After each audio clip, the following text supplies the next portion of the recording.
ஈரானின் ஏற்படக்கூடிய அரசியல் மாற்றங்களை விட இந்த போர் தொடருமேயானால் சவுதி அரேபியாவில் வெகு சீக்கிரமாக அரசியல் மாற்றம் நடந்துவிடும். ஈரானையும் சவுதி அரேபியாவும் தனித்தனியாகத்தான் இந்த இஸ்லாமிய உலகமே பார்க்கணும். ஆனால் தன்னுடைய வலிமையும் பொருளாதாரமும் இருக்கும் வரையில் தான் நிழல்நாடாக இருக்கக்கூட தகுதி சவுதி அரேபியா. ஓகே, அது தன்னுடைய வலிமையையும் பொருளாதாரத்தையும் சவுதி அரேபியா ஒரு டார்கெட்னு சொல்லக்கூடிய ஒரு குறியீடாக மாறிவிடுமே. ஆனால் சவுதி அரேபியாவை விட்டு அமெரிக்கா கூட விலகி செல்லலாம். இன்றைக்கு ஒரு வெள்ளை மாளிகை ஒரு கார்பரேட் ஆஃபீஸ் தான். அப்ப ட்ரம்ப் ரோல் சார், ட்ரம்ப் ஒரு சிஇஓ தான். கார்பரேட் ஆஃபீஸ்ல நீங்க பாத்தீங்கன்னா அவங்களுக்கு ராணுவ கட்டமைப்புகள் இருக்கும், அடியாட்கள் இருப்பாங்க, கூலிக்கு போட்டி இருக்கின்ற கூலி படை இருக்கும். இப்ப என்னன்னா ராணுவ இப்ப அரசாங்கமே ராணுவத்தை வச்சுட்டு இருக்கு. எதற்காக இஸ்ரேலும் அமெரிக்காவும் இணைந்து இந்த தாக்குதலில் ஈடுபட்டு கொண்டிருக்கிறார்கள்? ஒன்று உளவு சம்பந்தப்பட்ட விஷயமாக இருக்கட்டும், அல்லது ராணுவ ரீதியான முன்னெடுப்புகளாக இருக்கட்டும். ஈரான் ஒரு வலிமையான நாடாக இருப்பதோடு மட்டுமல்லாமல் ஈரான் இதில் ஒரு முக்கியமான கருவியாக, அரசியல் கருவியாக மேற்கு ஆசிய அரசியலிலும் அல்லது இஸ்ரேலுக்கு எதிரான ஒரு நிலைப்பாடு செலுத்தக்கூடிய ஒரு நாடாக இருக்குமே. ஆனால் ஈரான் ஒரு தொடர் தலைவலியாகத்தான் இருக்கும். இராணுவ ரீதியாக ஒரு சரிசமமான இஸ்ரேலுக்கு பதிலடி கொடுக்கக்கூடிய வலிமையான நாடுகளில் ஈரான் ஒன்று. அதையும் கடந்து ஈராக் என்ற ஒரு நாடு 10 ஆண்டுகளுக்கு முன்பாக இருந்தது. ஆனால் ஈரானும் ஈராக்கும் 17 ஆண்டுகள் போரிட்ட பிறகு அதில் ஒன்று வலிமை இழந்து மற்றொன்று ஒரு தக்க வைத்துக் கொள்ள நிலையில் தான் ஈரான் இன்றைக்கு இருக்கின்றது. ஒரு கேட்பாரற்ற நிலமாக பாலஸ்தீன் மாறிவிட்டது. அங்கு நடப்பது ஒரு இனப்படுகொலை என்று ஈரான் உரத்த குரலில் பேசிக் கொண்டிருக்கின்றது. அவ்வாறு ஒரு இராணுவ வலிமையும் கட்டமைப்பும் அரசியல் கட்டமைப்பும் கொண்ட நாடு அது இந்த குரலை தொடர்ந்து ஒலித்துக் கொண்டிருந்தால்,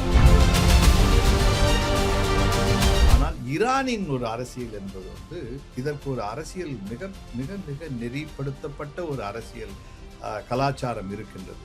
நீங்கள் 2 இஸ்லாமிய நாடுகளுக்கோ அல்லது 2 நாடுகளுக்கு போரிடும் போது ஆர்கனைசேஷன் ஆஃப் இஸ்லாமிக்ஸ் OAS தலையிட்டு இந்த போர் நிறுத்தம் வேண்டும் என்று சொல்லும்போது OAS இப்பொழுது பேச வேண்டும். ஈரானை US குறைச்சி மதிப்பிட்டுட்டாங்க அப்படின்னு எடுத்துக்கலாமா? நிச்சயமாக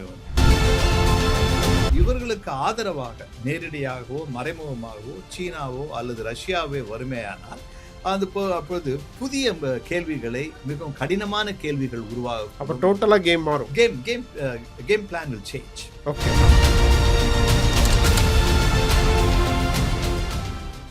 சார், வணக்கம் சார். வணக்கம் சார். ரீசெண்ட் டைமில் நடக்கக்கூடிய செய்திகள் பார்த்துருப்பீங்க. உலகமே உற்று நோக்கிட்டு இருக்கிற ஒரு விஷயம் அப்படின்றது ஈரான் விசஸ் இஸ்ரேல் USA அப்படின்ற ஒரு மோதல் தான். இந்த மோதல் எதை உணர்த்துது சார்? இதுக்கு பிஹைண்ட் தி, இப்போ நம்ம எல்லாருமே அந்த செய்தியே எல்லா சேனலும் ஒளிபரப்புறாங்க, பட் இதுக்கு பின்னணியில் இருக்கக்கூடிய விஷயங்களா நம்ம எதை பார்க்கணும் சார்? இது நம்ம உலகமே பார்த்து கொண்டிருக்கின்ற ஒரு கவலையோடு பார்த்துருக்கின்ற ஒரு விஷயங்களாக தான் நான் பார்க்கறது. அதோடு மட்டுமில்லாமல் இதில் 2 முக்கிய விஷயம், 2 விஷயங்களை நான் பதிவு செய்ய விரும்புகிறேன். ஒன்று, இன்றைய உலக அரசியலில் ஒரு தாக்குதல்களை உயர் தலைவர்களுடைய எதிராக ஒரு அரசியல் கொள்கை, ஒரு 2 நாடுகளுக்கு உட்பட்ட ஒரு விஷயத்திற்கு தலைவர்களை நேரடியாக தாக்குதல் மூலமாக நடத்தப்படுவது என்பது மிகவும் கவலை என்பதை விட மிகவும் கவனத்திற்குட்படுத்த வேண்டிய ஒரு விஷயமாகும். அது ஒரு உலக அரசியலில் இத்தகைய வெனிசுலா நாட்டின் ஜனாதிபதி அவர்கள் கடத்தப்பட்டு அமெரிக்காவுக்கு கொண்டு செல்லப்பட்டது. அது ஈரானின் மிக முக்கியமான பிரதான தலைமை கமேனி அவர்கள் அவர்களுடைய இருப்பிடத்திலேயே குண்டுவீச்சுகள் நடத்தப்பட்டது. இது ஒரு புதியதொரு போக்கினை உலக அரசியலில் காண்பிக்கின்றது. இது ஒரு அமெரிக்காவின் ஒரு வீச்சில், அரசியல் வீச்சில் ஒரு புதிய பாதையை அமெரிக்கா தெளிவுபடுத்த காண்பித்து என்ன புதிய போக்கு சார்? இதோட நோக்கம் என்னவா இருக்கும்? முன்பாக ஒரு அரசியல் மாற்றங்கள், குறிப்பாக அமெரிக்க அரசாங்கம் இப்போது சொல்லுவது என்றால், அமெரிக்க அரசாங்கம் என்பதை விட ஜனாதிபதி ட்ரம்ப் அவர்கள் சொல்லுவது என்னவென்றால் ஒரு ஆட்சி மாற்றம் அதோடு அடிப்படையாகவே ஒரு புதிய அரசியலை ஈரானின் நாங்கள் கொண்டு வர வேண்டும், புதிய ஆட்சி மாற்றத்தை. இது எதற்காக அமெரிக்கா ஆட்சி மாற்றத்தை பற்றி, இது ஆட்சி மாற்றம் என்றால் அந்நாட்டு ஈரான் மக்கள் சிந்திக்க வேண்டியது. ஈரான் மக்கள் அந்த மாற்றத்திற்காக அரசியல் மாற்று கருத்துக்களை அவர்கள் கொண்டு வரலாம், போராட்டங்கள் செய்யலாம், ஜனநாயக ரீதியாக போரிட்டு மற்றும் அவர்கள் தேர்தல் ரீதியாகவோ அல்லது பெருமக்கள் இயக்கமாகவோ மாற்றத்தை கொண்டு வரலாம். ஆனால் ட்ரம்ப் அவர்களுடைய மாற்றம் வந்து இவருக்கு குண்டு வீசி ஒரு முக்கியமான தலைவர்களுடைய அவர்களை அழித்து அல்லது கொலை செய்யப்பட்டு பிறகு மாற்றத்தை கொண்டு வருவது என்பது வந்து ஒரு வன்முறை கலாச்சாரத்தை வந்து உலக அளவில் வந்து கையாளக்கூடிய திறனை அமெரிக்கா வெளிப்படுத்துகின்றது. அதோடு மட்டுமில்லாமல் இன்றைய இராணுவ ரீதியான மற்றொரு நிலைப்பாட்டை நாம் பார்க்க வேண்டும். எதற்காக இஸ்ரேலும் அமெரிக்காவும் இணைந்து இந்த தாக்குதலில் ஈடுபட்டு கொண்டிருக்கிறார்கள்? ஒன்று உளவு சம்பந்தப்பட்ட விஷயமாகட்டும் அல்லது இராணுவ ரீதியான முன்னெடுப்புகளாகட்டும், அரசியல் ரீதியாக நியாயப்படுத்துவது, இந்த தாக்குதல்களை நியாயப்படுத்துவதோடு ஈரான் ஒரு வலிமையான நாடாக இருப்பதோடு மட்டுமல்லாமல் ஈரான் இதில் ஒரு முக்கியமான கருவியாக, அரசியல் கருவியாக மேற்கு ஆசிய அரசியலிலும் அல்லது இஸ்ரேலுக்கு எதிரான ஒரு நிலைப்பாடு செலுத்தக்கூடிய ஒரு நாடாக இருக்குமேயானால் ஈரான் ஒரு தொடர் தலைவலியாகத்தான் இருக்கும். அது வந்து காரணம் என்னவென்றால், இந்த மேற்காசிய அரசியலிலும் மத்திய கிழக்கு ஆசிய நாடுகள் பகுதி அரசியலில் வந்து நீங்கள் எடுத்துக்கொண்டால் வந்து ஈஜிப்ட் போன்ற முக்கியமான நாடுகள் கிடையாது, அரப் நேஷனலிசம் பேசிய நாடுகள் கிடையாது என்று ஜோர்டான் அமைதியாகிவிட்டது. சிரியா என்ற தொடர் தாக்குதலுக்கு உட்படுத்தப்பட்டு சிரியா வந்து ஒரு அகதிகள் ஏற்றுமதி செய்கின்ற ஒரு நாடாகத்தான் கடந்த 10 ஆண்டுகளில். ஈராக் என்று எடுத்துக்கொண்டால் வந்து ஈராக் முழுமையாக சிதைக்கப்பட்ட ஒரு அரசியல் ரீதியாக கட்டமைப்பு சிதைக்கப்பட்ட ஒரு நாடாகும். அந்நாட்டின் தலைவர்கள் என்று இன்றைக்கு ஈராக்கின் தலைவர் யார் என்று நாம் தேடி பார்க்க வேண்டிய ஒரு நிலையில் அமெரிக்கா வந்து ஈராக்கின் ஜனநாயகத்தை நாம் புதுப்பிப்போம், ஜனநாயகத்தை அவர்களுக்கு வந்து ஜனநாயக கட்டமைப்பை உருவாக்குவோம் என்று சொல்லக்கூடிய ஒரு நிலைக்கு ஈராக் தள்ளப்பட்டிருக்கின்றது. இதை வந்து அமெரிக்கா இதே போக்கில் ஈரானின் மாற்றத்தை கூட செய்ய வேண்டும் என்று நினைக்கும் பொழுது வந்து, ஆனால் வந்து ஈராக்கில் நடந்தது போலவோ ஈஜிப்தில் நடந்தது போலவோ இங்க வந்து நடக்கக்கூடிய வாய்ப்பு மற்ற நாடுகளை விட ஈரான் ஒரு அரசியல் ரீதியான வலிமையான ஒரு நாடு, அரசியல் வரலாறு பின்புலம், அதோடு மட்டுமல்லாமல் அரசியல் என்பது அரசியல் கட்சிகளையும் கடந்து மத கோட்பாடுகளை கொண்டு வழிநடத்தப்படுகின்ற ஒரு ஷியா என்ற கட்டமைப்புகளுடன் அரசியல் வழிநடத்தப்படுகிற ஒரு இயக்கம்.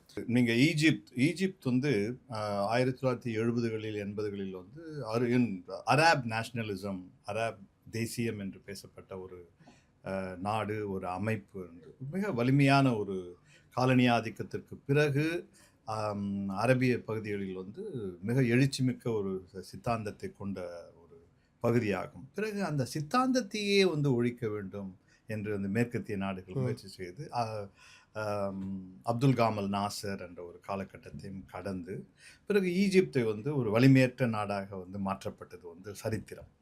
அதற்கு பிறகு நீங்கள் பார்த்தீங்கன்னா வந்து சிரியா போன்ற நாடுகள், சிரியாவினுடைய தலைமை ஒரு நீண்ட ஒரு வரலாற்று சிறப்புமிக்க ஒரு தலைமை, அந்த தலைமையில் மாற்றம் ஏற்பட்டது. அதற்கு பிறகு வந்து ஈராக்கில் சதாம் ஹுசேன் காலகட்டத்தில் வந்து அங்கு கெமிக்கல் வெப்பன்ஸ் என்று சொல்லப்படுகின்ற ரசாயன குண்டுகள் இவற்றை கண்டெடுப்பது என்று சொல்லி இதுவரை அமெரிக்கா வந்து ரசாயன குண்டுகளையோ அல்லது அணு ஆயுதங்களையோ வந்து ஈராக்கில் வந்து அவரை கைப்பற்றிய பிறகும் கூட, அவருக்கு தூக்கு தண்டனை கொடுத்த பிறகும் கூட இதுவரை அவர்கள் வந்து கண்டுபிடிக்கல. நீங்க ஆல்ரெடி சொன்ன மாதிரி ஈராக்கோட தலைவர் யாரு அப்படின்றது சதாம் ஹுசேனுக்கு அப்புறம் இப்ப நம்ம தேடுற நிலைமையில தான் இருக்கும். நிச்சயமாக வந்து ஈராக்கின் வந்து அரசியல் கட்டமைப்பையே புதிதாக ஜனநாயக ரீதியாக உருவாக்குவோம், ஜனநாயகத்தை நாம் கொண்டு வருவோம் என்று சொன்னது அமெரிக்கா. இன்றைக்கு வந்து ஈரானில் வந்து நாங்கள் வந்து ஒரு ஆட்சியை மாற்றுவோம், தலைமையை மாற்றுவோம் சொல்லும் பொழுது வந்து ஒன்று இதற்கு வரலாறு என்னவென்றால், அமெரிக்காவிற்கு ஷா ஆஃப் ஈரான் என்று சொல்லப்பட்ட அவர்களுடைய ஒரு காலத்தை கடந்து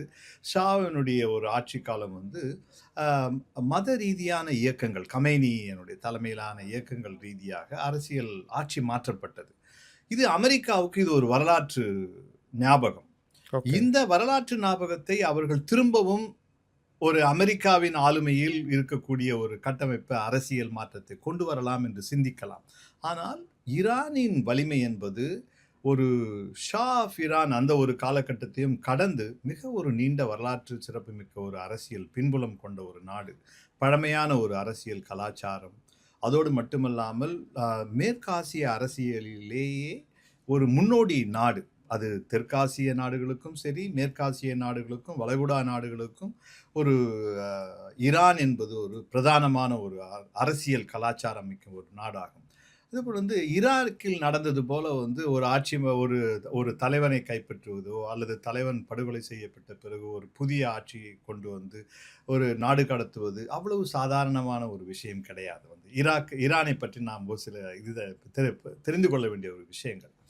இந்த நிலையில் வந்து ஈரான் இராணுவ ரீதியாக வந்து ஒரு சரிசமமான இஸ்ரேலுக்கு பதிலடி கொடுக்கக்கூடிய வலிமையான நாடுகளில் ஈரான் ஒன்று. அதையும் கடந்து ஈராக் என்ற ஒரு நாடு 10 ஆண்டுகளுக்கு முன்பாக இருந்தது. ஆனால் ஈரானும் ஈராக்கும் 17 ஆண்டுகள் போரிட்ட பிறகு அதில் ஒன்று வலிமை இழந்து மற்றொன்று வந்து ஒரு தக்க வைத்துக் கொள்ள நிலையில் தான் வந்து ஈரான் இன்றைக்கு இருக்கின்றது. இந்த கட்டத்தில் வந்து இஸ்ரேலுக்கும் ஈரானின் இராணுவ கட்டமைப்பு அதோடு அவர்களுடைய அணு ஆயுதத்திற்கான ஒரு உளவு ரீதியாக வந்து அணு ஆயுத வளர்ச்சி என்பதை அவர்களை அச்சுறுத்துகின்றது. இந்த அச்சுறுத்தல் வந்து இஸ்ரேலிற்கு என்னவென்றால் ஒரு ஈரான் அணு ஆயுத நாடாக வளர்ந்துவிட்டு முழுமையான அணு ஆயுத நாடாக பார்க்கப்படுமே ஆனால் அவர்களுக்கு அந்த பாலஸ்தீனம் என்ற ஒரு நாட்டிற்கு அணு ஆயுத ரீதியாக அது அணு ஆயுதத்தை பிரயோகப்படுத்த வேண்டும் என்பது கிடையாது. ஆனால் பாலஸ்தீனத்தை தாக்குதல்கள் இவ்வாறு வந்து ஒரு கேட்பாரற்ற நிலமாக பாலஸ்தீனம் மாறிவிட்டது.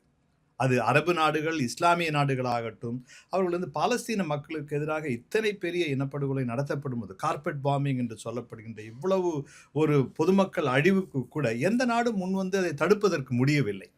அது அரேபிய பகுதிகளாகட்டும், அது மேற்காசிய பகுதிகளாகட்டும், அண்டை நாடுகள், அவர்கள் அனைவருக்கும் அந்த இஸ்லாமியர் என்ற உணர்வு இருந்தாலும் கூட அவர்களுக்குள் ஏதோ ஒரு அரசியல் காரணமாக எல்லை பிரச்சனை ஒரு மற்றும் பொருளாதார ரீதியான பிரச்சனை, ஷியா சுன்னி போன்ற இந்த அமைப்பு இந்த பிரிவினைகள் இவற்றையெல்லாம் கடந்து கூட ஒரு பொதுவாக ஒரு அநேகமாக மக்களுக்காக ஒரு அந்த இடத்தில் இவ்வளவு ஆயிரக்கணக்கான குழந்தைகளும் மக்களும் அப்பாவி மக்களும் கொல்லப்படும் போது வந்து அந்த இனமும் மொழியும் மதமும் கூட இணைக்கவில்லை மக்களை.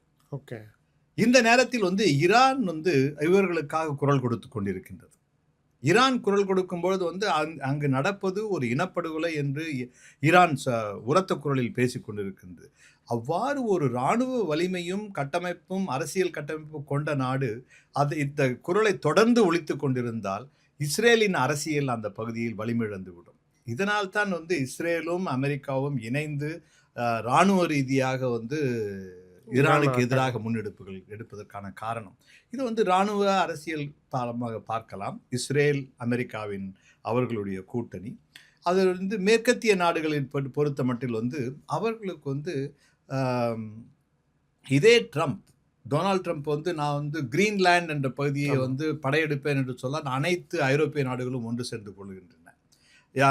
எவ்வாறு அமெரிக்கா வந்து ஐரோப்பிய கண்டத்தில் இருக்கின்ற டென்மார்க்கின் கட்டுப்பாட்டுக்குள் இருக்கின்ற ஒரு கிரீன்லாண்ட் பகுதியை நான் வந்து அமெரிக்கா எவ்வாறு வந்து கையடக்கப்படுத்தலாம் என்று வந்து கேள்வி கேட்டேன், கனடாவும் சேர்த்து. ஆனால் இந்த நாடுகள் அனைத்துமே கூட வந்து பாலஸ்தீனத்தில் இவ்வளவு இனப்படுகொலை நடக்கும் பொழுதோ அல்லது பாலஸ்தீன பகுதிகளை வந்து இஸ்ரேல் கைப்பற்றி தன்னுடைய நிலப்பரப்பு இது இஸ்ரேல் அங்கிருந்து முழுமையாக சென்று அகற்றப்பட வேண்டும் என்று யாருமே சொல்லவில்லை. இரு நாடுகள் என்ற ஒரு கொள்கை சித்தாந்தத்தை இஸ்ரேல் ஏற்றுக்கொள்ள வேண்டும் என்பது தான் இப்போது வந்து பாலஸ்தீன மக்களும் பேசிக்கொண்டு வருகிறார்கள். ஏறக்குறைய வந்து அவர்கள் பாலஸ்தீனத்தின் உடன்படிக்கை என்பது நெருங்கிய அளவுக்கு ஒரு நெருக்கமான ஒரு உடன்படிக்கைக்கு வந்த நிலையில் தான் அந்த ஒரு இரு நாடுகள் இரு அரசாங்கம் என்ற கட்டுப்பாட்டுகள் இந்த 2 states என்ற ஃபார்முலாக்காக. ஆனால் இதை வந்து இஸ்ரேல் இப்பொழுதும் ஏற்றுக்கொள்ளவில்லை. அந்த பாலஸ்தீன மக்களின் நிலத்தில் வந்து ஒரு இஸ்ரேல் ஒரு வரலாற்று ரீதியாகவும் பிப்ளிக்கல் ரெஃபரன்ஸ் என்று சொல்லப்படுகின்ற எபிக் கல்ச்சர் வரலாற்று ரீதியாகவும் அதோடு மட்டுமல்லாமல் 20ஆம் நூற்றாண்டில் அவர்களுக்கு யூதர்களுக்கு எதிராக இழைக்கப்பட்ட அநீதிகளுக்கு ஒரு பரிகாரமாகவும் ஒரு தேர்ந்து கொடுக்கப்பட்ட ஒரு நாடாகும். அதே மக்களுக்கு அவர்கள் வந்து கொடுக்கப்பட்டதில் அதில் வந்து 100 மாற்று கருத்துக்கள் இருக்கலாம். ஆனால் அவர்களுக்கு ஒரு இருப்பிடம் வேண்டும் என்று வரலாற்று ரீதியாக ஏற்றுக்கொண்ட பிறகு அந்த நிலத்திற்குரிய மக்களுக்கும் அவர்களுக்கு இருப்பிடத்தை அங்கீகரிப்பது தான் ஒரு மனிதாபிமானம் என்பதை விட அவர்களுடைய ஒரு உரிமை, மண்ணின் உரிமை.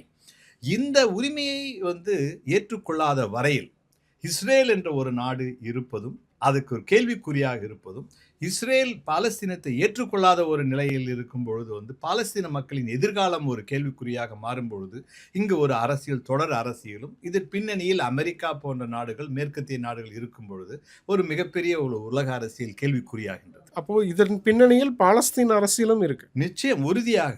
ஜென்ரலா பேசப்படுதுன்னா 2025 போன வருடத்துல 12 நாள் மோதல் நடந்தது. அப்போ இஸ்ரேல் வந்து தாக்குதல் நடத்துச்சு அப்படின்னு சொன்னாங்க. இப்போ யுஎஸ் இஸ்ரேலுக்கும் ஈரானுக்கும் பேச்சுவார்த்தை நடக்கும்போது யுஎஸ் வந்து தாக்குதல் நடக்குது அப்படின்னு சொல்றாங்க. ஸோ இஸ்ரேலையும் யுஎஸ்ஐயும் பிரித்து பார்க்க முடியாதா? இல்லை இந்த ரெண்டும் தான் மற்ற நாடுகளோட கண்ட்ரோலை தீர்மானிக்குது?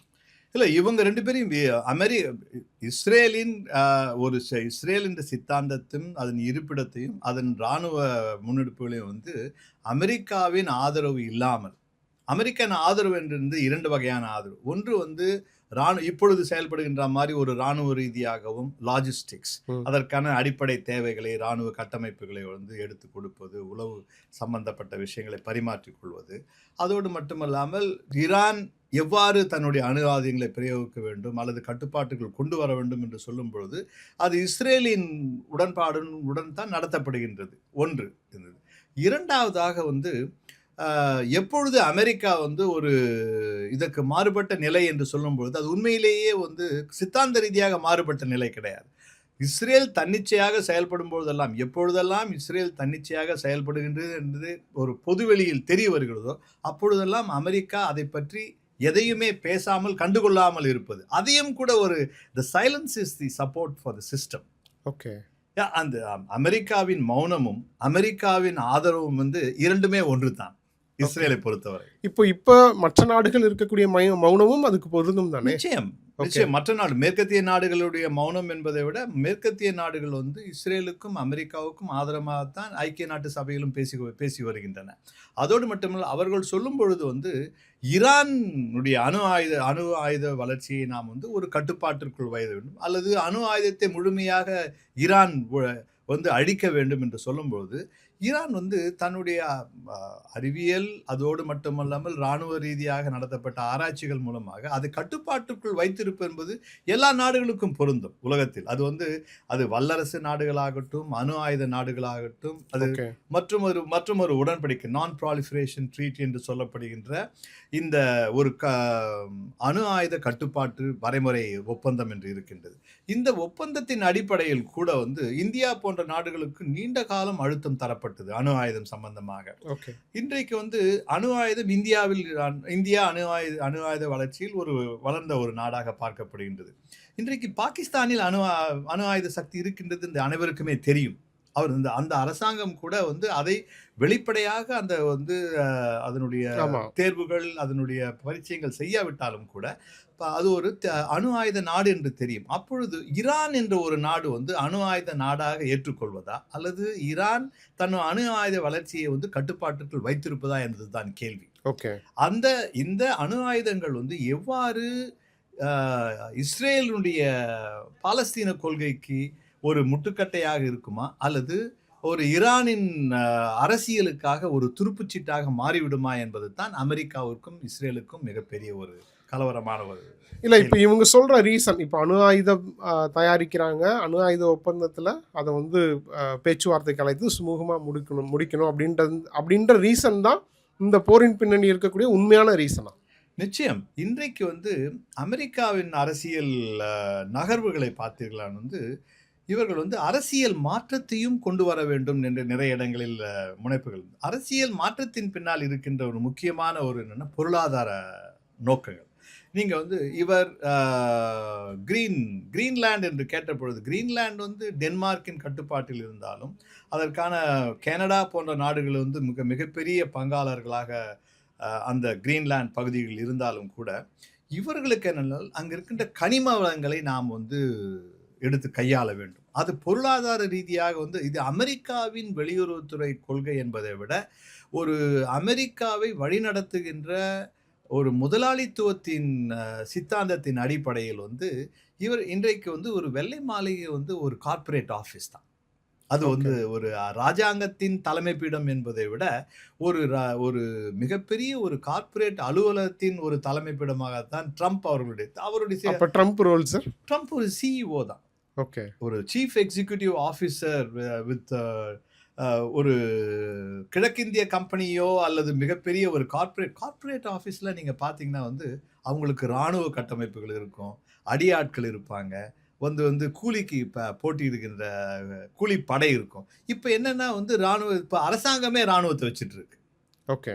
அது இந்த அமெரிக்காவில் இன்றைக்கு வந்து அரசு ராணுவ கட்டமைப்பும், அரசினுடைய ஒரு பொருளாதார கட்டமைப்பு வந்து ஒரு தனி மனிதர்களுடைய மிக பிரதான முதலாளிகளுடைய அவர்களுடைய வளர்ச்சியும், அவர்களுடைய ஒரு பாதுகாப்பிற்காக வந்து ஒரு தேசிய நலன்களை வந்து புறக்கணிக்கலாம். அல்லது தேசிய நலன்களை வந்து இவர்களுடைய நலனுக்காக வந்து அடிபணிய வைக்கலாம். இப்ப நீங்க வந்து பாகிஸ்தான்ல நடந்த இந்த இந்தியா, பாகிஸ்தான் இந்த சிந்தூர் ஆப்பரேஷன்ஸ் ம். நடந்த பிறகு பார்த்தீங்கன்னா, அதற்கு பிறகு பாகிஸ்தானுடைய பிரதம மந்திரி, பாகிஸ்தானினுடைய ஒரு ராணுவ தலைமை அதிகாரி, இவர்கள் 2 பேருமே வந்து அ பலூச்சிஸ்தான் என்ற பகுதியில் இருக்கின்ற கனிம வளங்களை பற்றி, பரிமாற்றங்களை பற்றி ட்ரம்ப் குடும்பம் அதற்கு அந்த கனிம வளங்களை சார்ந்து அதற்கான வியாபாரம் பேசப்பட்டது. இப்பொழுது வந்து ஒரு ஸ்டேட் இன்ட்ரெஸ்ட் என்று சொல்லப்படும் புவிசார் அரசியல் தான் ம். வந்து ஒரு நகர்வுகளாக பார்க்கப்பட்டன. இப்பொழுது ஜியோபாலிட்டிக். ஜியோபாலிட்டிக்ஸ் இன்றைக்கு வந்து கனிம வளங்கள் தான் வந்து இந்த ஸ்டேட் கான்ஃப்ளிக்ட்ஸ் என்று சொல்லப்படுகின்ற 2 நாடுகளுக்கு முரண்பாடுகள்ல வந்து கனிம வளங்கள் தேசிய பார்வையில் பார்க்கப்பட்டது. தேசிய நலன், தேசிய அங்கீகாரம் அல்லது தேசியங்கள் வந்து ஆக்கிரமிப்பு அது நேஷனலிஸ்ட் ஆக்குபேஷனாக இருந்தது வந்து இன்றைக்கு வந்து individual corporate business okay. Corporates உடைய எக்கனாமிக் இன்ட்ரெஸ்ட். ஓகே. இதுதான் வந்து ட்ரம்போட ஒரு அரசியலின் ஒரு தனித்துவமான ட்ரம்போடைய கொள்கை திட்டங்கள். அது வரி விதிப்பாகட்டும், டாரிஃப் பாலிசி. அவர்கள் நாட்டு சுப்ரீம் கோர்ட்டே என்ன சொல்லுதுனால் இந்த வரி விதிப்புகள் வந்து ஏற்பு கிடையாது. இது ஒரு சட்ட ரீதியானது, சட்டத்திற்கு புறம்பானது என்று சொல்லும் பொழுது, ஆனால் இவர் வந்து என்ன சொல்லுகின்றார் வந்து அதையும் புறக்கணிக்க வேண்டும் என்று தன்னுடைய நாட்டினுடைய ஒரு சட்டதிட்டங்களுக்கு புறம்பாகவே இவர் வந்து உலக நாடுகளுக்கு எதிராகவும், உலக ஓகே. நாடுகள் வரி விதிப்பு. இது வந்து ஒரு மிகவும் பிற்போக்குத்தனமான ஒரு ஒரு 500 இல்ல சார், ஆண்டுகளுக்கு இப்படியே போயிட்டு இருந்தா இப்ப இது கண்ட்ரோல் தான் யார் பண்றது? காலம் எல்லாத்தையும் வந்து ஒரு இயற்கையில் ஒன்று சொல்லும்போது ஒன்று இன்னும் 2 ஆண்டுகள், இன்னும் 2.5 ஆண்டுகள் வந்து ட்ரம்போட ஒரு ஆட்சி முடிவுக்கு வரும். ஆனால் அதன் விளைவுகள் வந்து கடந்த அடுத்த 10 ஆண்டுகளுக்கு தொடரும். அதில் ஒன்றும் மாற்றம் இருக்க போவதில்லை. ஓகே. இது வந்து அதோட முடிவுக்கு வரும்னு நம்புறீங்களா சார்? நிச்சயமாக வரும் வந்து. ஏன்னா வந்து நீங்க பார்த்தீங்கன்னா வந்து, நீங்க ட்ரம்ப் போன்ற தலைவர்களை தேர்ந்தெடுக்கும்போது வந்து, அவர்கள் நாட்டின் ஜனாதிபதியை தேர்ந்தெடுக்கவில்லை மக்கள். அவர்களுக்கு எதிரானவே ஒரு தலைவனை தேர்ந்தெடுத்து விடுகின்றார்கள். இது வந்து ஓகே. எல்லா நாடுகளிலும் நிறைய நாடுகள் நடக்கின்றது. இது வந்து ஓகே. மக்களுக்காக நாம் தேர்ந்தெடுக்கின்ற ஒரு தலைவன் அல்லது மக்களுக்காக வந்து நாம் தேர்ந்தெடுக்கின்ற ஒரு கட்சி அந்த நாட்டின் நலன்களை வந்து புறக்கணித்து விட்டு, அந்த நாட்டு மக்களுடைய பிரதான பிரச்சனைகளை வந்து தவிர்த்து விட்டு, உலக நாடுகளில் உக்ரைன் வந்து ரஷ்யாவுடன் போர் தொடருவதிலும், அந்த உக்ரைன் போரின் மூலமாக உக்ரைன் நாட்டின் கனிம வளங்களை இவர்கள் அந்த தேசிய கட்டுப்பாட்டிற்குள் கொண்டு வர வேண்டும் என்பதை விட, இவர்களுடைய குடும்பத்தின் கட்டுப்பாட்டிற்குள் உக்ரைனின் கனிம வளங்கள் கொண்டு வர வேண்டும். ஓகே. பலூச்சிஸ்தானுடைய கனிம வளங்கள் வந்து இவர்களுடைய குடும்ப வியாபாரத்திற்கு பயன்படுத்த வேண்டும். பிறகு வந்து ஈரான் என்ற ஒரு நாட்டின் மீது வந்து வெனிசுவேலா நாட்டின் வந்து கனிம வளங்கள், அது எண்ணெய் கனிம வளங்களை வந்து அந்த நாட்டின் தலைவரை நாம் கடத்தலாம். இது வந்து இத்தகைய ஒரு அரசியல் வந்து நாம் கடந்த ஒரு 30 ஆண்டுகளாக நாம் பார்க்கவில்லை. அதற்காக வந்து இந்த உலக அரசியலில் இல்லாத ஒரு விஷயம் கிடையாது. லாட்டின் அமெரிக்கா, தென் அமெரிக்க நாடுகளில் வந்து அரசியல் இவ்வாறு தான் நடத்தப்பட்டது. 60களிலும் 70களிலும் ஓகே. 1960களில் நடத்தப்பட்ட ஒரு அரசியல் பின்புலம் இருக்குது. அதையே தொடர்ந்து இப்பொழுதும் செய்ய வேண்டுமா என்பது தான் மிகப்பெரிய கேள்வி. ஓகே. இப்ப இந்த இடத்துல ஈரான், ஈராக், சதாம் ஹுசைன், கமோனி இந்த 2 பேரும் கிட்டத்தட்ட ஒரு வலிமை வாய்ந்த தலைவர்கள்னு எடுத்துக்கலாமா? இவங்கள டார்கெட் பண்ணி தான் இப்போ சதாம் ஹுசைனை காலி பண்ணாதான் ஈராக் வந்து நம்ம கண்ட்ரோலில் வரும், ஆட்சி மாற்றம் வரும்ன்றதுனால சதாம் ஹுசைனை யுஎஸ் டார்கெட் பண்ணுது. இப்போ ஈரானில் கமோனியை டார்கெட் பண்ணாதான் ஈரானில் ஆட்சி மாற்றம் ஏற்படுத்த முடியும் அப்படின்ற முடிவுக்கு வருது. இது சரியா?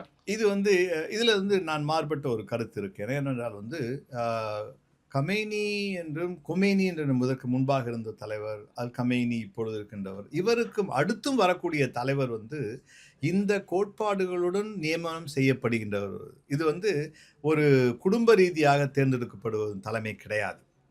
ஒரு மத கோட்பாடுகளுக்கும் மத சித்தாந்தங்களுக்கும் ஒரு தேசிய சித்தாந்தங்களுக்கும் உட்பட்ட ஒரு வழிமுறையில் நடத்தப்படுகின்ற ஒரு அரசியல் அங்க அரசியல் ஈரான். ஓகே. அது வந்து இத்தகைய நிலைப்பாடு வந்து ஈராக்கில் இல்லை. அப்போது ஈராக்கில் வந்து சதாம் ஹுசேன் இருந்த காலகட்டத்தில் வந்து சதாம் ஹுசேனுடைய பிரச்சனை என்றால் ஒரு எதேச்சதிகாரம். ஓகே. அது அதிகார குவிப்பு. அது பிறகு இந்த குடும்ப அரசியல் என்பதை விட அதிகார குவிப்பு என்று சொல்லும் பொழுது வந்து பிரதானமாக மக்கள் நலன்கள் புறக்கணிக்கப்பட்ட ஒரு சூழலில் ஒரு தன்னிச்சையாக செயல்படுகின்ற ஒரு வெளிப்பாடுகள் அதிகமாக வெளிக்கொணரும் பொழுது ஒரு எதிர்ப்பலைகளும் உருவாகின்றது. அதை வந்து அமெரிக்கா பயன்படுத்தி கொண்டது சாதகமாக. ஆனால் ஈரானின் ஒரு அரசியல் என்பது வந்து இதற்கு ஒரு அரசியல் மிக மிக மிக நெறிப்படுத்தப்பட்ட ஒரு அரசியல் கலாச்சாரம் இருக்கின்றது, மத வழிமுறைகளுக்கு உட்பட்டு. அதனால் வந்து அவ்வளவு எளிதாக நீங்கள் வந்து கமேனி தாக்குதலுக்கு பிறகு, கமேனியின் மரணத்துக்கு பிறகு, ஆனால் இந்த ஒரு கட்டமைப்பில் வழித்தடமாக நிறைய கமேனிகள் இருக்கின்றார்கள் வந்து ஈரானின். அப்போ யுஎஸ் நினைச்சது நடக்காது. ஓகே. அது அவ்வாறு நடப்பதற்கு வாய்ப்பு கிடையாது. வந்து அவர்கள் நடத்தியது வந்து கமேனி அல்லது ஒரு அரசியல் மாற்றம், ஒரு புரட்சி என்று புரட்சி நடக்க வேண்டும் என்றால் கூட வந்து அந்த புரட்சியை அந்த மக்கள் தான் செய்ய வேண்டும். அப்போ கமேனியோட ஒரு கட்டுப்பாடான ஒரு வழிமுறைகளும் அவர் வச்சிருந்த திட்டமும் இதுக்கு உதாரணம். இதுக்கு கமேனி ஒரு தனி மனிதன் கிடையாது. ஓகே. கமேனி ஒரு தனி மனிதன் கிடையாது. இல்ல, அதுதான் கமேனி தலைவரா இருக்கும்போது அவரு வைக்கக்கூடிய அவர் வழிநடத்தல தானே நாடு. ஸோ அவரோட ஒரு திட்டமிடல் தான் இப்ப பலமா இருக்கிறதுக்கு ரீசன் எடுத்துக்கலாமா? ஆமா, அது ஒரு மதமும் அரசியலும் இணைந்த ஒரு அரசியல் களம். அந்த களத்துல வந்து அது வந்து இதுக்கு முன்பாக அகமது நிஜாதா அவருடைய தலைமை இருந்தது. அவர் வந்து பிரதம மந்திரியா இருந்தது, ஜனாதிபதியா இருந்தவர். அவரும் வந்து கொல்லப்பட்டார். இவ்வாறு ஒரு துப்பாக்கி சூட்டு என்பதால் கொல்லப்பட்டார். அப்பாறு வந்து ஒரு முக்கியமான தலைவர்கள் அனைவருமே ஏதோ ஒரு வகையில் வந்து துப்பாக்கி சூடுகளோ அல்லது குண்டுவீச்சின் மூலமாகவோ வந்து அவர்கள் காணாமல் மரணம் எய்தும் பொழுது வந்து இந்த அரசியலில் அதுக்கு பிறகு அகமது நிஜாதா அவர் காலமான பிறகு கூட தலைமையில் வந்து புதிய இடத்துல வந்தாங்க. ஆனால் வந்து சதாம் ஹுசேனுடைய ஒரு இதை வந்து சதாம் ஹுசேனுக்கு பிறகு முழுமையாக ஈராக் வந்து கட்டுப்பாட்டு, அமெரிக்க கட்டுப்பாட்டு, அமெரிக்க இராணுவ கட்டுப்பாட்டு, மேற்குலகத்தின் கட்டுப்பாட்டுகள் கொண்டு வரப்பட்டது. அது வந்து கனிம வளங்கள் நேரடியாக அவருடைய பார்வையில் இருந்தது. ஆனால் ஈரானில் அவ்வாறு நடப்பதற்கு வாய்ப்புகள் கிடையாது. இன்னொன்று வந்து கட்டமைப்பு, மக்களுடைய அரசியல், அதுக்கு இப்பொழுதும் கூட வந்து இவர்களுக்கு எதிரான அரசியல் அலைகள் இருக்கலாம்.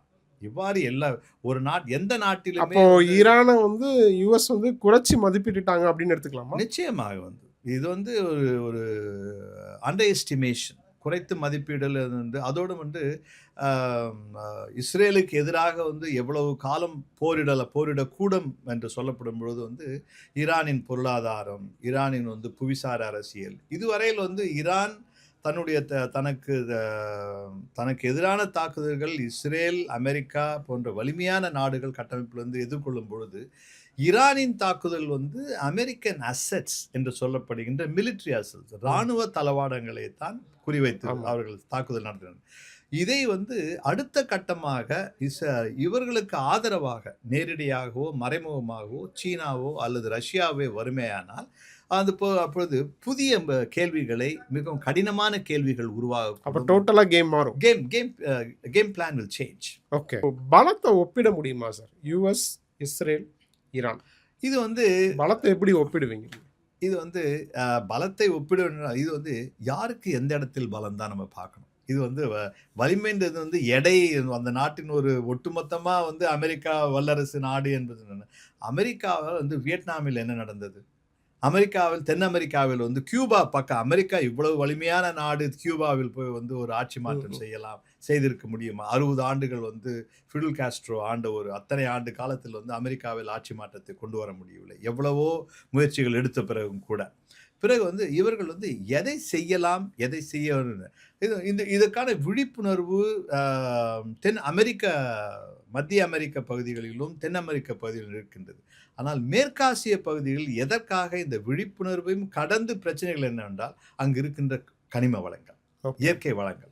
இந்த இயற்கை வளங்கள் கட்டுப்பாட்டின் ரீதியாக அவர்களுக்குள் வியாபாரம், போட்டி, அதோடு மட்டுமல்லாமல் போர், இந்த நிலைப்பாடுகள் இருக்கும்பொழுது, அதற்கு உட்புறமாக இருக்கின்ற இந்த ஷியா சுன்னி பாலிடிக்ஸ் என்று சொல்லப்படுகின்ற இந்த இரு பிரிவு, இஸ்லாமியக்கான ஒரு பிரிவு, இவற்றையும் கடந்து இந்த பாலஸ்தீன பிரச்சனைக்கு தீர்வு என்பது வந்து இஸ்ரேலின் கையில் இருப்பதாகவும் அமெரிக்காவின் கையில் இருப்பதாகவும் தான் உலகம் பார்த்து கொண்டிருக்கின்றது.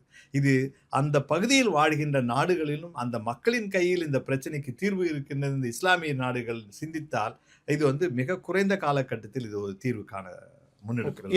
என்ன இருக்குன்னு நினைக்கிறீங்க? ஒரு கலெக்டிவ் இன்டர்வென்ஷன் அல்லது கலெக்டிவ் சப்போர்ட். இது வந்து இவ்வளவு பெரிய இனப்படுகொலை நடக்கும் பொழுது வந்து ஒரு இஸ்லாமியராகவோ அல்லது வந்து ஒரு மொழி ரீதியாகவோ அந்த வட்டார ரீதியாகவோ ஒரு அரபு மக்களாகவோ இவர்கள் பார்ப்பார்கள், ஆனால் இந்த பிரச்சனைக்கு தீர்வு மிக எளிதாக கிடைக்கும். ஆனால் வந்து இந்த பாலஸ்தீனத்தை வந்து அதாவது இந்த பிரிவுகள்லையும் ஒற்றுமை வரலன்றீங்க? ஒற்றுமை நிச்சயமாக அதுதான் மிகப்பெரிய பிரச்சனை வந்து. அதோடு மட்டுமல்லாமல் இந்த ஒற்றுமை வளரக்கூடாது என்பதே கூட வந்து மேற்கத்திய நாடுகளின் அரசியல் இது வந்து. ஆனால் எனக்கு இவற்றையெல்லாம் கடந்து இந்திய அரசாங்கம் வந்து பாலஸ்தீனத்து கொள்கையை வந்து இஸ்ரேலுக்கு ஆதரவாக இஸ்ரேலுடன் நெருங்கி செல்வது ஒரு பக்கம் இருந்தாலும், ஆனால் இஸ்ரேலுக்காக வந்து பாலஸ்தீன மக்களுக்காகவும் ஆதரவாக இந்தியா தொடர்ந்து ஒரு வரலாற்று சிறப்பு மிக்க ஒரு நிலைப்பாடுகளை கொண்ட ஒரு நாடு இந்தியா போன்ற நாடுகள் வந்து முற்றிலும் பாலஸ்தீனத்தில் நடப்பது ஒன்றுமே நடக்காதது போல் இருக்க அந்த மௌனம் சாதிக்க கூடாது என்பது தான் என்னுடைய நிலைப்பாடு. அந்த மௌனம் இந்தியாவுக்கும் பொருந்தும். ஆமாம், எல்லா நாடுகளுக்கும் பொருந்தும். Silence is most dangerous. ஆமா. ஓகே, இப்போ இந்த அடுத்த கட்டம் என்னவா இருக்கும் சார்? இறுதியா இந்த மோதல் மூலமா மக்களுக்கு நம்ம எதை சொல்லணும்னு நினைக்கிறேன்? நான் ஒன்று சொல்ல, என்னை பொறுத்த மட்டில் வந்து இந்த போர் என்பது வந்து ஏதேனும் ஒரு வகையில் அனைத்து நாடுகளும், இஸ்லாமிய நாடுகள் வந்து இணைந்து இந்த போருக்கு நிறுத்தம். இந்த ஓபெக் என்று சொல்லப்படுகின்ற organisation of petroleum exporting countries என்ற அமைப்பு இருக்கின்றது. அதோடு மட்டுமல்லாமல் வந்து OSI, organisation of Islamic states, OIS இருக்கின்றது. இந்த போல அமைப்புகள் வந்து இந்த நேரத்தில் தான் அவர்கள் செயல்பட வேண்டும். நீங்கள் வந்து 2 இஸ்லாமிய நாடுகளுக்கோ அல்லது 2 நாடுகளுக்கு போரிடும் போது வந்து organisation of Islamic state, OIS தலையிட்டு இந்த போர் நிறுத்தம் வேண்டும் என்று சொல்லும்பொழுது ஓஐஎஸ் இப்பொழுது பேச வேண்டும். ஓகே, இதைத்தான் வந்து என்னுடைய நிலைப்பாடு வந்து இந்த கட்டமைப்புகள் மக்கள் அதோடு மத ரீதியான ஒரு ஒருங்கிணைக்கக்கூடிய அமைப்புகளை வந்து இணைத்து இப்பொழுது நாம் ஏன் ஒருவருக்கொருவர் நாம் இந்த போருக்குள் செல்ல வேண்டும்? அமெரிக்காவை நாம் வந்து அமெரிக்காவை போர் நிறுத்தம் செய்ய, நாம் அனைவருமே இணைந்து நம்ம அமெரிக்காவையும் இஸ்ரேலையும் வந்து போர் நிறுத்தம் செய்ய வேண்டும் கட்டாயத்துக்கு கொண்டு வரலாம். ஆனால் இந்த இடத்துல வந்து இந்த நாடுகளுடைய ஒருங்கிணைந்த குரல்கள் வந்து வரல.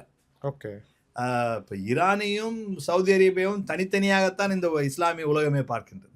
ஆனால் ஈரான் எனக்கு சவுதி அரேபியாவோடு அமெரிக்காவின் நிழல் நாடாக இருக்கலாம். ஆனால் இந்த ஒரு இதை தன்னுடைய வலிமையும் பொருளாதாரமும் இருக்கும் வரையில் தான் நிழல் நாடாக இருக்கக்கூட தகுதி சவுதி அரேபியாவுக்கு. ஓகே, அது வந்து தன்னுடைய வலிமையையும் பொருளாதாரத்தையும் சவுதி அரேபியா வந்து ஒரு டார்கெட்னு சொல்லக்கூடிய ஒரு குறியீடாக மாறிவிடுமே. ஆனால் சவுதி அரேபியாவை விட்டு அமெரிக்கா கூட விலகி செல்லலாம். சவுதி அரேபியாவில் வந்து அரசியல், நீங்கள் நினைக்கிறது ஈரானின் ஏற்படக்கூடிய அரசியல் மாற்றங்களை விட இந்த போர் தொடருமேயானால் சவுதி அரேபியாவில் வந்து வெகு சீக்கிரமாக வந்து அரசியல் மாற்றம் நடந்துவிடும். ஐயோ, இது 2 விதமான இதுதான் வந்து நம்ம எங்க போய் மாற்றம் நடக்க வேண்டும், எங்க மாற்றம் நடக்கக்கூடாது என்று நினைத்து கொண்டிருக்கிறோமோ அந்த மாற்றம் நடக்கக்கூடிய இடத்துல வந்து நடக்காது. மாற்றம் வந்து எதிர்பார்க்காத இடத்துல வந்து மாற்றம் நடந்துவிடும். ஓகே, நீங்க வந்து ஒசாமா பின் லாடன் கதையெல்லாம் வந்து சவுதி அரேபியாவோட ராயல்ட்டியோட, சவுதி அரேபியாவுடைய ஒரு அந்த நிலைப்பாடுகள், அதனுடைய அந்த அரசியல், அதோடு மட்டும் அதனுடைய அரசியல் கட்டமைப்பு, இதனுடைய நிறைய பின்புலங்கள் இருக்கின்றது. ஓகே, நம்ம தொடர்ந்து வரக்கூடிய நிகழ்ச்சியில பேசுவோம். நம்ம இப்பவே நிறைய விஷயங்களை பேசியிருக்கோம். இப்போ நீங்க சொன்ன மாதிரி இந்த ஈரான்ல நடக்கக்கூடிய விஷயங்கள் பக்கத்தில் இருக்கக்கூடிய கத்தாருக்கோ, குவைத்துக்கோ, நீங்கள் சொன்ன மாதிரி சவுதி அரேபியாவுக்கோ, பஹ்ரைனுக்கோ நடக்க வாய்ப்பு இருக்குது. ஆமாம். இது வந்து இப்போ ஈரானே வந்து ஆனால் யுஎஸோட டார்கெட்டில் சிக்காத வரைக்கும் சிக்காத வரைக்கும் அது. ஆனால் வந்து அந்தந்த நாடுகளுக்கு வந்து அவர்களுடைய அமெரிக்க சொத்தை காப்பாற்றுவதா அந்த நாட்டு மக்களை காப்பாற்றுவதா இந்த கேள்வி வரும்போது நிச்சயமாக வந்து அமெரிக்காவுக்கு வந்து ஒரு அழுத்தம் உருவாகும். ஓகே, உங்களுக்கு நிறைய விஷயங்களை ஷேர் பண்ணிங்க சார். உங்களோட நேரத்துக்கும் கருத்துக்கும் நன்றி சார். நன்றி.